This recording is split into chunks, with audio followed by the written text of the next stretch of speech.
कातिल चेहरे का मौत किसी और की एक हमशक्ल के खौफनाक मर्डर की कहानी। ये कहानी है जर्मनी में रहने वाली 23 वर्षीय लड़की की, जो अपने बॉयफ्रेंड के साथ गुमनाम जिंदगी जीना चाहती थी, लेकिन इसके लिए उसने ऐसा क्राइम कर डाला जिसके कारण अब उसे जेल की हवा खानी पड़ रही है।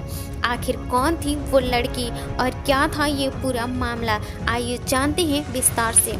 22 अगस्त 2022 का दिन जर्मनी के म्यूनिख शहर में सड़क किनारे खड़ी मर्सिडीज कार के पिछली सीट पर खून से लथपथ एक लड़की की लाश मिली, जिसके चेहरे पर एक दो नहीं बल्कि चाकू के 50 से ज़्यादा वार के निशान बने थे।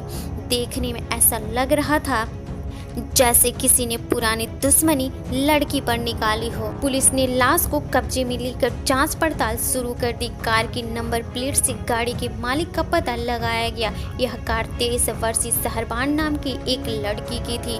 पुलिस जब उसके पते पर पहुंची तो घर वालों ने बताया कि सहरबान 15 अगस्त 2022 से ही घर नहीं लौटे, वह किसी से मिलने गई थी। परिवार वाले पुलिस के साथ घटना स्थल पहुंचे और लाश को देखकर बोले ये उनकी बेटी सहरबान ही है। लड़की का चेहरा तो पहचान में नहीं आ रहा था, लेकिन उसके बालों का रंग, लंबाई और शारीरिक फिटनेस बिल्कुल सहरबान से मिलती जुलती थी।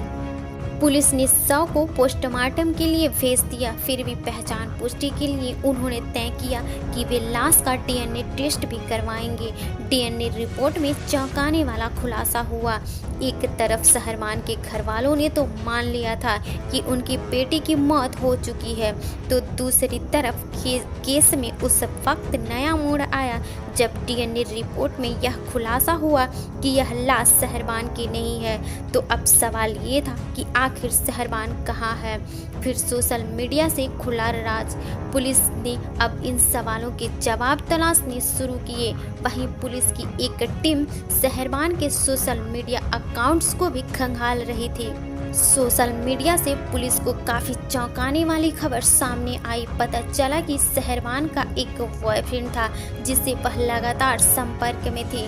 जब बारीकी से सहरबान की फ्रेंड लिस्ट चेक की गई तो उसी की तरह दिखने वाली एक लड़की की आईडी पुलिस को मिली।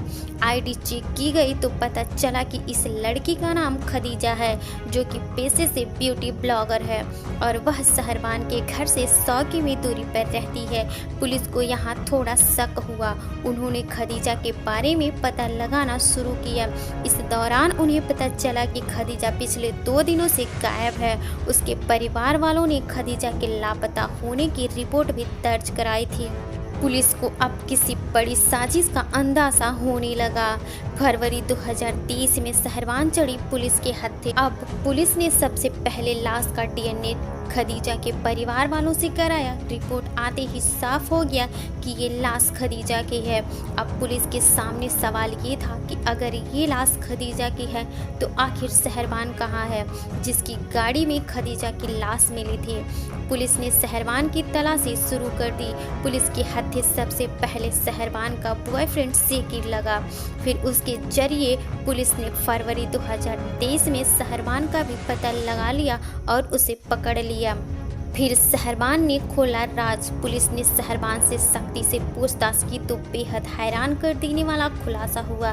सहरबान ने बताया कि उसी ने खदीजा की हत्या की है। पुलिस ने जब पूछा कि आखिर उसने ऐसा क्यों किया तो सहरबान ने बताया कि वह अपने घर वालों से परेशान हो गई थी। उसने बताया कि बॉयफ्रेंड सेकिर से मैं बहुत प्यार करती थी। जब ये बात मेरे घर वालों को पता चला तो उन्होंने उसका विरोध किया।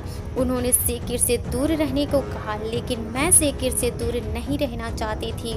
इसलिए मैंने सेकिर के साथ गुमनाम जिंदगी जीने का प्लान बनाया, लेकिन अगर मैं जिंदा रहती तो ऐसा नहीं हो पाता। शायद मेरे घर वाले मुझे उससे दूर कर देते, इसलिए मैंने एक प्लान बनाया। सहरबान ने आगे बताया, सेकिर से मैंने कहा क्यों न मैं दुनिया की नज़र में मर जाऊं, फिर मेरे घर वाले भी मुझे तुमसे अलग नहीं कर पाएंगे।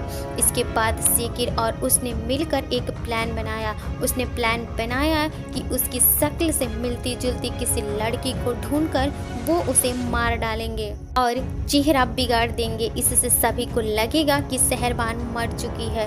फिर उसने सोशल मीडिया पर एक फर्जी अकाउंट्स बनाया और अपने जैसी कद-काठी वाली लड़कियों को ढूंढना शुरू किया। इस दौरान सोशल मीडिया पर खदीजा मिली। उसकी कद-काठी से लेकर शक्ल भी काफ़ी हद तक शहरबान से मिलती जुलती थी। शहरबान ने उससे सबसे पहले दोस्ती की, फिर उसे मिलने के लिए बुलाया। खदीजा उससे मिलने आ गई, लेकिन उसे नहीं पता था कि उसके साथ क्या होने वाला है। फिर शहरबान और शेखिर धोखे से उसे गाड़ी में बैठाकर किसी सुनसान जगह ले गई, फिर गला घोंटकर उसे मार डाला। बाद में चाकू से उसका चेहरा बिगाड़ दिया ताकि उसकी पहचान ना हो सके। शहरबान के इस बयान के बाद शेखिर और उसे गिरफ्तार कर लिया गया। कोर्ट में दोनों को पेश करके जेल भेज दिया गया है। फिलहाल दोनों पर मर्डर और कई अन्य चार्ज लगे हैं। कोर्ट में यह केस अभी भी चल रहा है। दोस्तों, अगर आप भी सोशल मीडिया अकाउंट्स पर बहुत ज़्यादा एक्टिव रहते हैं तो इन फेक अकाउंट्स वाले लोगों से सावधान रहिए, ताकि आपके साथ ऐसी कोई घटना ना हो जैसे खदीजा के साथ हुआ। सोशल मीडिया दोस्तों के साथ इतना भी भरोसा मत कीजिए कि कोई आपको नुकसान पहुंचा सके। आप जहां भी रहिए अपना ख्याल रखिए, सुरक्षित रहिए। जय हिंद, जय भारत।